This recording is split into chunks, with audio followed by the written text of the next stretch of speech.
ورته ووایه ای پیغمبره ان کنتم تحبون الله که تاسې غواړئ چې د الله سره مینه وکئ فاتبعوني زما تابعداري وکئ یحببکم الله الله به در سره مینه وکړي. از این آیت یک دو سخن اهم برای تقدیم می کنم. خداوند جل و عز می فرماید اگر شما می خواهید که کتی خداوند جل و عز محبت کنید اتباع سنت را بکنید الله کتی شما محبت می کند. یعنی شما خواهان محبت خداوند هستید که کتی خداوند محبت کنید لیکن اگر اتباع سنت را بکنید الله کتی شما محبت می کند. درنو معززو در رسول الله صلی الله علیه وسلم سنت لکه څنګه چې قرآن کریم د الله کلام دی وحی ده د نبی پاک صلی الله علیه وسلم سنتم د الله کلام او وحی خفی ده او دام د الله جل وعز خبری دی. قرآن کریم کې الله جل وعز فرمائی وما ينطق عن الهوى ان هو الا وحی یوحى. پیغمبر صلی الله علیه وسلم د ځان نه خبرې نه کوي. پیغمبر پاک صلی الله علیه وسلم چې څه وایي هغه وحی ده.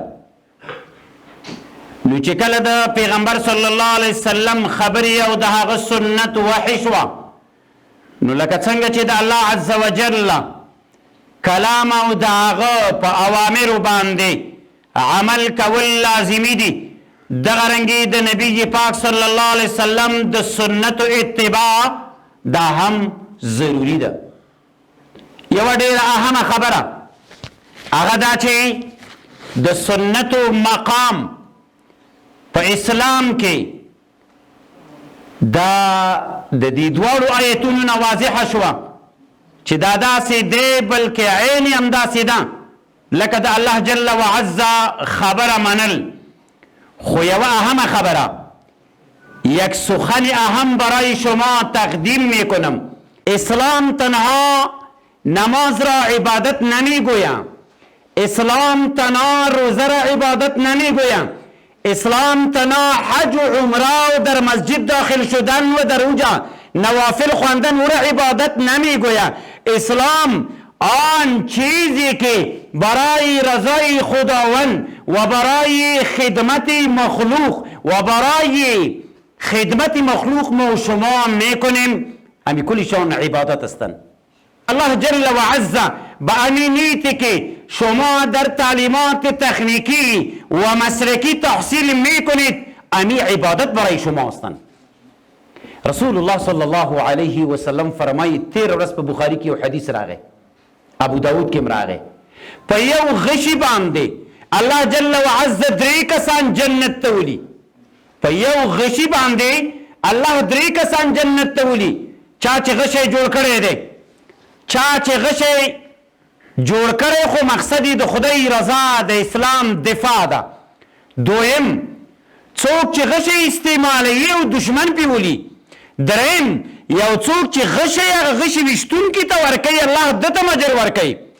مثال ته براشو یک کس یک مسئله را جور میکنه بر یک کارتوس جور کردن الله 3 نفر به جنت داخل میکنه. 3 نفر یک کسی که یک کارتوس جور میکنه به تأسف بعضی مردم ها میگه که در 20 سال بسیار خدمت شده. در 20 سال اگر ما و شما وطن خود را نسازیم دیگرها وطن ما و شما را جور نمیکنه. در این تعلیمات تکنیکی و مسلکی خدمات انجام نشده که محتاج ملت ما و شما هستند. ضرورت ملت ما و شما هستند.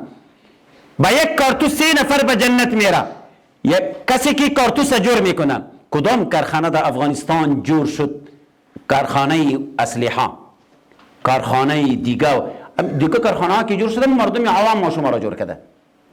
دوم، کسی که امو کارتوسه به یک مسلمان میته و در مقابل کافر استعمال میکنه امون به جنت میره. سوم، کسی که امو را استعمال میکنه اون به جنت میره. برادران گرامی، میایم به مقصد خود اتباع سنت که چرت منگا استاد سنت جور وی د دنیا کارونه د نید د کارونو د وجه نه د آخرت کارونه ګرځي. کارای دنیا از جهت نید کارای آخرت میگردد. مثل ما و شما که یک روشندان داشته باشیم در یک اتاق، دوست روشندان به چی میگذاریم؟ برای هوای تازه، برای آفتاب داخل شدن به اتاق.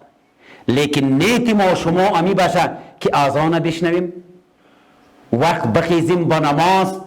امی روشندان که کاری دنیاست لیکن به خاطر نیت کار آخرت گردید. دیگه شما تعلیم میکنید، یو برقی جوړیږي، یو بل انجینر جوړیږي په مسلکی او تخنیکی برخه کې که د ده نیت برابر وي دلته د تعلیم حاصلوي، خدای دته په دغې باندې داسې اجر ورکوي چې یو منځګزار ته په جومات کې په عبادت باندې الله داسې اجر ورکوي. اسلام ډېر وسیع دین دی. اسلام تنا د عباداتو نوم نه دی، تنا د مانځه نوم نه دی.